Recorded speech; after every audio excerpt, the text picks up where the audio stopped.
Hi everyone, আসসালামু আলাইকুম। আশা করছি আপনারা সবাই অনেক ভালো আছেন। আমরা সবাই আলহামদুলিল্লাহ ভালো। আরও একটি নতুন ব্লগ নিয়ে আপনাদের সবার মাঝে হাজির হয়ে গেলাম। আমি ফারহানা কবির অরিন। আর আজকের ভিডিওটা আমি দুপুর থেকে সন্ধ্যার পর পর্যন্ত রেখেছি। আর সন্ধ্যার দিকে আপনাদের সাথে খুবই মজাদার আর জিভে জল আনা একটা রেসিপি শেয়ার করব। সেটা হচ্ছে চটপটি। আর চটপটির মশলার রেসিপিটাও শেয়ার করব। আমি কিভাবে চটপটির মশলাটা ঘরের মধ্যে তৈরি করি। অনেকের কাছে দেখা যায় হাতের কাছে রেডিমেড চটপটির মশলাটা থাকে না, যার কারণে চটপটিটা তৈরি করা হয় না। আপনারা চাইলে বেশি করে চটপটির মশলাটা তৈরি করে অনেক দিন পর্যন্ত সংরক্ষণ করে রাখতে পারবেন। তো যাই হোক, আশা করছি ভালো লাগবে আপনাদের কাছে আজকের ভিডিওটা। আর আমার আদা রসুন শেষ হয়ে গিয়েছে, আমি দুপুরের জন্য মাটন রান্না করব, তাই বেশি করে আদা রসুন ছিলে নিচ্ছি, তারপরে পেস্ট তৈরি করতে হবে। তো আমার আজকের এই ভিডিওটা যদি আপনাদের কাছে ভালো লেগে থাকে, যারা এখনও আমার চ্যানেলটি সাবস্ক্রাইব করেননি, প্লিজ চ্যানেলটি সাবস্ক্রাইব করে নেবেন আর লাইক দিতে একদমই ভুলবেন না। মাংসটা তাড়াতাড়ি বসিয়ে দেওয়ার জন্য প্রথমে আমি অল্প করে রসুন আর আদা একসাথে পেস্ট তৈরি করে নেব, তারপরে আমি মাংসটা বসিয়ে দিব।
দুপুরের জন্য মাংস রান্নাটা হয়ে গিয়েছে, আমি কয়েকটা আলু দিয়েছি। আর দুপুরে শুধু আমি মাংসটাই রান্না করেছি, আর কিছুই রান্না করিনি। তো আমরা এটা দিয়ে দুপুরের খাবারটা খাবো, আর রাতে রুটি খাবো, সেই জন্য শুধু মাংস রান্না করলাম। ভাত শুধু আমরা এখন দুপুরেই খাচ্ছি, মিহির বাবা, মিহি, আমরা তিনজনই। আর মিহিকে ভাত দিতে চাইলেও মিহি ভাত খেতে চায় না, ও রুটি খেতে বেশি পছন্দ করে, তাই আমরা তিনজনই রাতে রুটি খাই এখন। এক্ষেত্রে একটা সুবিধা হলো শুধু দুপুরে ভাত রান্না করতে হয়।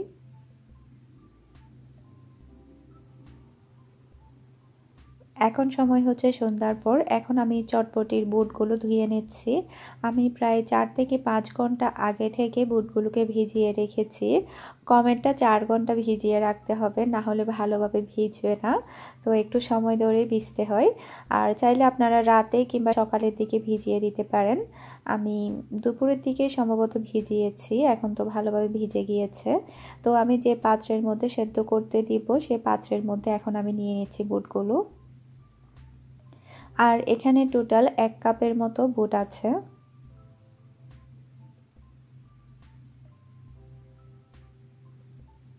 সবগুলো বুট আমি পাত্রের মধ্যে নিয়ে নিলাম। এরপরে পর্যাপ্ত পরিমাণ পানি দিয়ে দিচ্ছি। তারপর আমি সেদ্ধ করতে দিয়ে দিচ্ছি।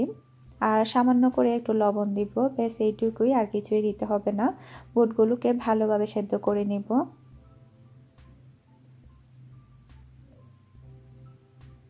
এখন আমি চটপটি মশলাগুলো তৈরি করে নেব। এর জন্য আমি এখানে যে গোটা মশলাগুলো ব্যবহার করছি, আপনারা চাইলে স্ক্রিনশট নিয়ে রাখতে পারেন সবার সুবিধার জন্য। এখানে আমি 6 থেকে 7টা নিয়েছি শুকনা মরিচ। শুকনা মরিচের পরিমাণটা আপনারা একটু বুঝে নেবেন, আপনারা কতটুকু ঝাল খেতে পছন্দ করেন সেটার উপর ডিপেন্ড করে আপনারা নেবেন। এরপরে নিয়েছি 1 চা চামচ পরিমাণ জিরা, 1 চা চামচ পরিমাণ মিষ্টি জিরা, এটাকে অনেকে মরিও বলে থাকে, যে কোনো একটাই, মরি কিংবা মিষ্টি জিরা। এরপরে নিয়েছি 1 চা চামচ পরিমাণ 5 ফোড়ন, 10 থেকে 12টা গোলমরিচ। এরপরে নিয়েছি 7 থেকে 8টা লং। এরপরে নিয়েছি হাফ চা চামচ পরিমাণ শাহি জিরা। এগুলো সবই নিতে হবে চটপটির মশলার জন্য। এরপরে আমি এখানে নিয়েছি 1 চা চামচ পরিমাণ বিট লবণ। আর বিট লবণও অবশ্যই দিতে হবে। এটা আমি এখন ব্যবহার করব না, কখন ব্যবহার করব আপনাদেরকে আমি এখন দেখিয়ে দিব। এখন আমি যেটা করব, গোটা মশলা যেগুলো আপনাদেরকে দেখিয়েছিলাম সেটা একটু আমি এখন টেলে নিব। এর জন্য সবগুলো গোটা মশলা আমি প্যানের মধ্যে দিয়ে দিলাম।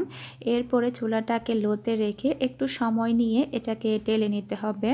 আর খুব বেশি একদম পুড়িয়ে ফেলা যাবে না। যখন খুবই সুন্দর একটা ফ্লেভার বের হবে তখনই বুঝতে হবে এটা টালা হয়ে গিয়েছে। আর চুলাটা লোতে থাকবে। আর কালারটাও দেখুন একটু চেঞ্জ হয়ে এসেছে। কালারটা যখন একটু চেঞ্জ হয়ে আসবে তখনই আসলে বোঝা যাবে এটা টালা হয়ে গিয়েছে। আর খুবই সুন্দর ফ্লেভারও বের হচ্ছে। এখন আমি এটাকে ঠান্ডা করে নিব। মশলাটাকে আমি ঠান্ডা করে নিয়েছি। যদি গরম গরম থাকে তাহলে, যদি পাউডার করা হয় তখন ব্লেন্ডারে একটু সমস্যা হয়, সেজন্য আসলে ঠান্ডা করে নেওয়া।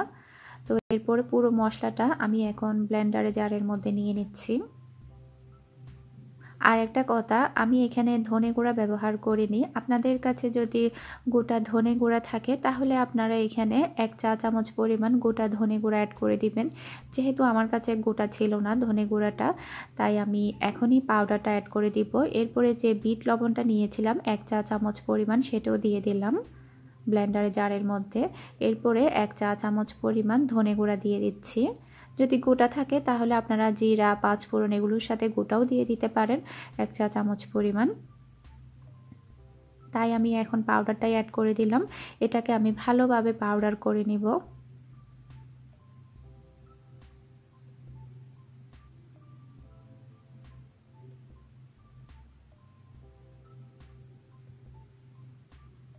চটপটির মশলাটাকে আমি একদম ভালোভাবে পাউডার করে নিয়েছি, দেখুন খুবই সুন্দর পাউডার হয়েছে। আর খুবই সুন্দর ফ্লেভার বের হচ্ছে। আসলে আমরা যখন রেডিমেড কিনে নিয়ে আসি ওখানে ওরা কি দিচ্ছে না দিচ্ছে আমরা সেটা চোখে দেখি না। তারপরও যদি আপনারা ঘরের মধ্যে তৈরি করেন সেটা ফ্লেভারটা যেমন ভালো থাকবে, সেটা স্বাস্থ্যসম্মতও থাকবে।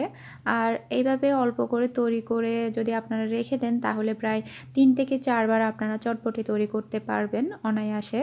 আর এটা চাট মশলা কিংবা চটপটি মশলা দুইটাই ব্যবহার করতে পারবেন। আমরা যখন কোনো কিছু তৈরি করি তখন আমরা চাট মশলা ব্যবহার করি। আপনারা চাইলে এই মশলাটাও ব্যবহার করতে পারেন চাট মশলা হিসাবে। চটপটির উপরে দেওয়ার জন্য আমি এখানে সব কিছুই রেডি করে নিয়েছি। 3টা ডিম সেদ্ধ করে নিয়েছি। এখন আমি এটাকে গ্রেটার দিয়ে গ্রেট করে নিচ্ছি। তারপরে শসা কেটে নিয়েছি, তারপরে লেবু নিয়েছি, তারপরে কাঁচামরিচ নিয়েছি। আর শুধু আমার কাছে ফুচকা ছিল না, ফুচকাটা দিতে পারবো না, ফুচকাটা থাকলে ভালো হতো। আমি মনে করেছিলাম বিকেলবেলার দিকে ফুচকা তৈরি করব, কিন্তু ঘুম থেকে উঠতে লেট হয়ে গিয়েছে সেজন্য। আর এখন দিনটাও ছোট, আগের দিনটা বড় থাকতো, আসরের নামাজটা পড়ার পরে প্রায় অনেকটা কাজ করা যেত। এখন দেখা যায় আসরের নামাজের পরে মাগরিবের আজানটা দিয়ে দেয়, সেই কারণে আসলে সময়টা হচ্ছে না, ফুচকাটা তৈরি করা হয়নি। আর ফুচকা একবার তৈরি করলে অনেক দিনই থাকে। এদিকে আমার বুটটা ভালোভাবে সেদ্ধ হয়ে গিয়েছে। কেমন সেদ্ধ হয়েছে আমি আপনাদেরকে একটু দেখিয়ে দিচ্ছি। একেবারে গলিয়ে ফেলা যাবে না, বুটটা গোটা গোটাই থাকবে। যখন ধরে দেখবেন একদমই নরম। এরকম হলে চটপটিটা খেতে অনেক ভালো লাগে। এখন আমি এর মধ্যে দিয়ে দিচ্ছি মাঝারি সাইজের 2টা সেদ্ধ করা আলু, আর আমি কিউব করে দিয়েছি আলুগুলোকে। এরপরে যে চটপটির মশলাটা আমরা রেডি করেছি ওখান থেকে আমি 2 টেবিল চা চামচ পরিমাণ চটপটির মশলা দিব। আমার চটপটির মশলাটা একটু বেশি হয়েছে, আপনারা 1 চা চামচ দিলেই হবে বা 1.5 চা চামচ। একটু গাঢ় হয়ে গিয়েছে ঝোলটা মশলার কারণে, কিন্তু মশলা বেশি হলে খেতে খারাপ লাগবে না, ভালোই লাগবে, তবে আপনারা একটু কমিয়ে দিবেন। আমি আসলে বুঝতে পারিনি, একটু বেশি করে দিয়ে দিয়েছি। এই যে দেখুন কালারটা একটু গাঢ় হয়েছে, তারপরে খেতে খারাপ লাগেনি। এরপর আমি দিয়ে দিব 1/2 চা চামচ পরিমাণ বিট লবণ। আর বুটটা সেদ্ধ করার সময় আপনারা দেখেছেন অল্প করে একটু লবণ দিয়েছি, তাই এখানে আমি আর লবণ দিচ্ছি না, বিট লবণই দিচ্ছি। এরপরে 3 টেবিল চা চামচ পরিমাণ দিচ্ছি তেঁতুলের টক। আর তেঁতুলের টকটা দিলে অনেক বেশি ভালো লাগে, আর না দিলেও কোনো সমস্যা নেই, যদি আপনাদের কাছে থাকে তাহলে আপনারা দিতে পারেন। ভালোভাবে মিশিয়ে নিলাম। আর আমি চুলাটা বন্ধ রেখেছি যেহেতু বুটটা সেদ্ধ হয়ে গিয়েছে। লবণটা একটু চেক করে নিচ্ছি সব কিছু ঠিকঠাক আছে কিনা। সব কিছুই ঠিকঠাক আছে, অনেক টেস্টি হয়েছে। এখন সম্পূর্ণভাবে রেডি চটপটিটা। এখন আমি চটপটিটা বাটির মধ্যে নিয়ে নিচ্ছি। শীতের সময় গরম গরম চটপটি খেতে অনেক বেশি ভালো লাগে। আর অনেক দিন ধরে চটপটি আর ফুচকা দুটাই খেতে ইচ্ছে করছিল, করি করা হচ্ছে না, ফুচকাটাও তৈরি করা হয়নি। তো আরেকদিন ফুচকা তৈরি করব। আর অনেক দিন ধরে মিহির বাবাকে বলছিলাম ফুচকা চ্যালেঞ্জ করার জন্য, আমি তৈরি করতে পারছি না বলে আসলে হচ্ছে না। দেখি মার্কেটে গেলে রেডিমেড না হয় কিনে নিয়ে আসব যদি বানাতে বেশি দেরি হয়। এই যে আমার চটপটিটা এখন সম্পূর্ণভাবে রেডি, এখন আমি খেয়ে নেব। আপনাদের কাছে চটপটির রেসিপিটা কেমন লেগেছে সেটা আমাকে অবশ্যই জানাবেন। আর চটপটি কার কার ফেভারিট সেটাও জানাবেন।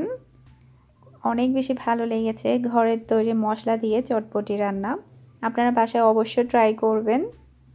আর আজকের ভিডিওটা কেমন লেগেছে সেটা আমাকে কমেন্ট করে জানাবেন। যদি ভালো লেগে থাকে, যারা এখনও চ্যানেলটি সাবস্ক্রাইব করেননি প্লিজ চ্যানেলটি সাবস্ক্রাইব করে নেবেন, আর ভিডিওর মধ্যে লাইক দিতে ভুলবেন না। আর চাইলে পরিবারের সাথে শেয়ার করতে পারেন আমার ভিডিওটা। আর আমি খেতে খেতে বিদায় নিয়ে নিচ্ছি। আর আপনারা সবাই আমার জন্য দোয়া করবেন, আমিও সব সময় আপনাদের সবার জন্য দোয়া করি। আজকের মতো বিদায় নিচ্ছি, সবাই ভালো থাকবেন, সুস্থ থাকবেন। আসসালামু আলাইকুম, আল্লাহ হাফেজ।